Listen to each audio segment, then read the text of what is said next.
In this video, we'll build a scene using all of the lighting techniques discussed throughout the course. This will be a longer video than the others. We'll start out by playing our Dune-esque movie trailer, and then go through the demonstration of how we lit the main scene for that.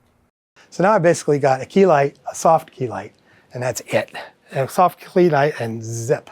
The other thing I did here was I put some foreground elements in. I taped some filter glass up in front of the camera, and I put this big tube of glass up there because as the camera passes it, it kind of distorts the image. It's so far out of focus that it just gives you this distortion. And what I like to do with that, since that's reflective material, you can shine lights into those or even into the lens. You can get little flashes and flares and kind of neat effects that give you that kind of erratic, random kind of looking thing. So to kind of simulate that without having a bunch of crew and sophisticated robotics and stuff, I just took one of these MC lights and programmed a little kind of flash effect. What you're going to see there now, that's reflecting in the glass. As it goes past those foreground elements, you'll see these little kind of blurry, see, globs of light. I didn't really want it to be like a bar like that at the bottom so much, but that's just kind of that's more like what I was going for. Just kind of a random, kind of a flickering thing. So I think that's going to add into the overall scene. So I want to give her some fill light. And one thing I think that we're talking about bright intensity contrast between bright and darkness, and there's a lot of contrast right there. The key side of her face and the dark side of her face are a really big difference in brightness. But I think also color contrast is really neat. And if you want something to look warm, it helps. If you want something to look dark, it helps if there's something bright somewhere in the frame. If you want something to look warm, it helps if there's something cool somewhere in the frame. It makes the warm things look warmer. If you have something bright, it makes the dark things look darker. You have something to kind of compare it to. So I'm gonna put a fill light on, but I just want it to be very subtle. I just want a tiny little bit of, and let's see if that's coming on there. Yeah, there it is. And I've kept it very cool. Did you see that, guys? See that come on? Yeah. And can you see that it's much bluer than the other light? So it's there. You can see the detail in her face, but it's a cool light. It almost looks like there's not a light there, but it does bring out the detail. That's my foreground lighting. Now, I wanted to make a background, a very far background that had this kind of undulating these warm elements that were subtly moving. So I've taken warm lights and kind of raked them across this cloth. And that gives you some areas of kind of light and dark, and because of the focus, it's kind of soft.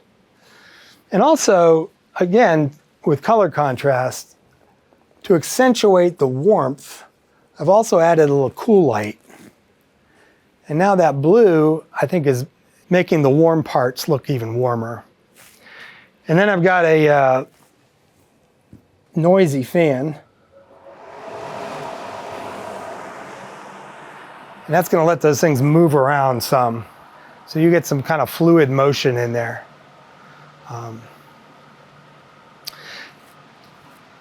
So then I want to put some edge lights on her. So I think that'll just look cool. So I'm going to start with a nice warm hair light. So yeah, and I've got that's a pretty warm light. I think I originally had that behind her a little more. Yeah, so just a little warm light on her hair. And I think that's nice. It just adds to the whole kind of warm effect. I think it'd be nice, as it often is, I think it's nice when something like an edge light is motivated, when it looks like it's coming from something. I'm gonna take one of the gobos that Alton was talking about and I talked about at one point in this Source 4 light, and with a very warm gel on the front of it, so it's a very warm color. And I'm going to pop it into a prop in the background there. Wait till the camera comes around. Let's see. And there is a little windowy looking thing, but that maybe gives you an excuse for that warm edge light on the back of her head. It's coming from that little sun thingy-mabobber, magic sun thingy-mabobber that the Dune people have. And then, since I just really like edge lights, I want to also have this really hot, cool edge light over here. And this thing's just going to be like burning her up. And if she turns her head from side to side a little bit, you'll see sometimes. And if you can, Kari, just kind of look. Yeah, see it? It's just really hot when she turns, and then turn back the other way, you know, and you get, you know, and then turn, yeah, just keep going back forth. I mean, I like that look, you know. Yeah, not fast, just slow. But again, I like motivation. Plus, I like it to be kind of, I want this kind of like sparkly effect out of this stuff. Now, if I had more time and budget and props people, I'd go find more sophisticated sparkly stuff. But I found these at the party store for like $3. So they're not the most sparkly things you can find, but they're somewhat sparkly. And I've got light that is shuttered down, so it's not hitting the background. It's just hitting these little disco balls. But they're creating specular highlights. So those are now creating little flashy highlight things. So all of that, I'm trying to get some of this atmosphere going.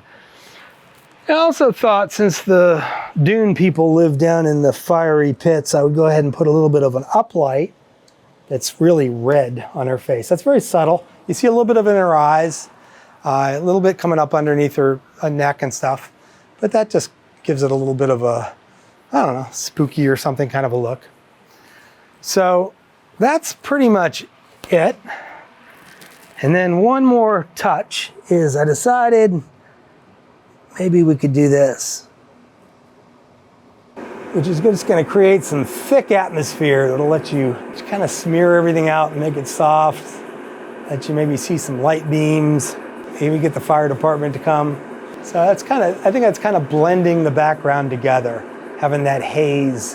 And this is not like this is called a hazer. It's a type of fog machine that puts out a very thin, even haze. They use it so you can, you know, you go to rock shows and you can see the beams of the light coming through the air. That's because of these hazers that just put a thin layer of fog in the air that lets light beams show up. I don't have any light beams that are intense enough and aimed in the right direction for you to really see them. If you come over where I am, you can see the little light beams coming off the disco balls, but you're not seeing too much of that in the shot because of the shallow depth of field. But that's enough fog. We'll let that dissipate a little bit.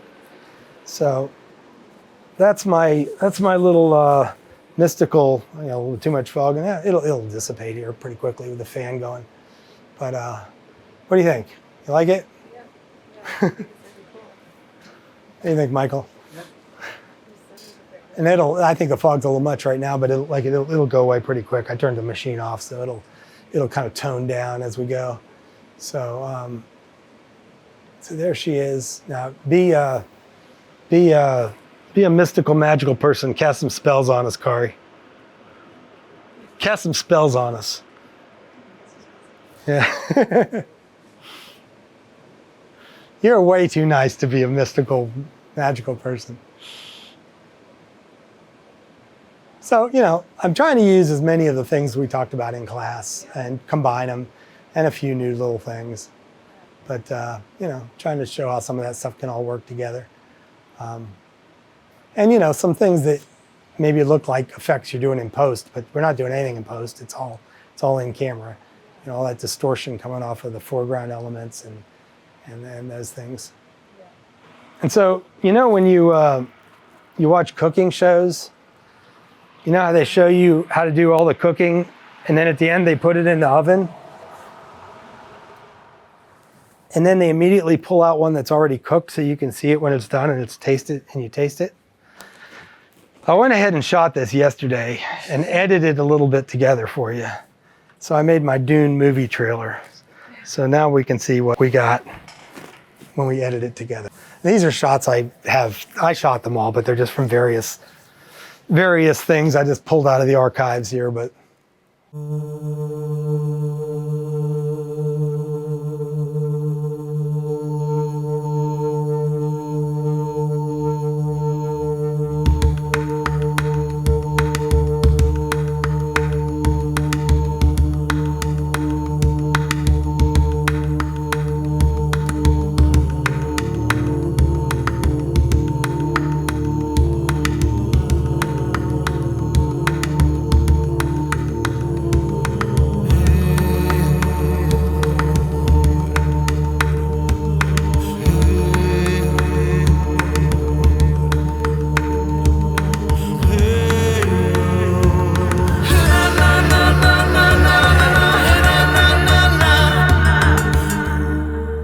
That's it. That's our trailer. So, you know, we didn't have a whole lot to work with here. We didn't have a big budget or anything, but I thought it looks kind of cool, you know. So, and we could have done a pretty thing with pretty outdoor lighting and, you know, nice trees and warm sunny stuff, or we could have done anything. And there's all kinds of things you can do. But, you know, that was just, I like doing this. Well, one, because I like sci-fi junk, but also because I think it let us use a lot of different techniques in one setting. You know, we got to mess with reflectivity and you know, foreground and background, and even some of the photographic techniques like you know, the shallow depth of field and all that kind of stuff. So anyway, that's it. Well, I hope you've enjoyed Foundational Film Lighting. We sure had fun putting it together and presenting it. Now, before we go, I'm going to jump way back to the very first class and show you about 2 minutes where we showed our little movie trailer and asked some key analytical questions, challenging you to break the video down and look at the lighting and try to decide where the light's coming from, what color are they, what are their intensities, the various analytical questions that I think you should be asking all the time when you're watching a movie, when you're just walking around, when you're thinking about lighting something. It's that ability to break it down into its components and decide, you know, how you're going to tackle that issue. So take a look again at that clip we just put together and look at these questions and think about it. How many light sources are there? And you might have to look at more than one of these frames. What direction are those lights coming from? Where are they placed? What are the relative intensities of the lights and the resulting contrast? You know, how much brighter is that one than that one? And how much of a contrast ratio does that create? How even and flat, or how much dramatic bright and dark do you have in the scene? What color are the lights? Are they all the same color? Do they vary? Is there a color contrast? Are there cool and warm, for instance? And does that create a mood? Does that affect the feeling of the scene? Are there objects with different reflectivity in the scene? And how does that work? How are these objects reflecting light? How is that affecting the exposure? How are brighter or darker objects exposing darker or lighter in the final exposure? And how does that affect the contrast in the scene? Darker objects and lighter objects creating overall contrast. Are there hard and soft light sources going on here? How do you tell, how is that working toward the overall mood and effect of the scene? What are we using to control the light or to shape it? What are we using to modify, you know, what's shadow, what's lit? How do the motion in the elements when the video is rolling, the different things that are moving, how does that, you know, create an effect for the scene? You know, what's the overall mood? How's this scene feel? So I hope that helps. And that's Foundational Film Lighting from Ritchie Productions. We may have one little follow-up video we're going to sneak in here in a little bit, but we would love to do more of this. If you know anyone that would want to partner and develop more educational content like this, we really enjoy doing it. And, you know, send them our way. And, of course, pass the word to anyone that you think might benefit. Thank you.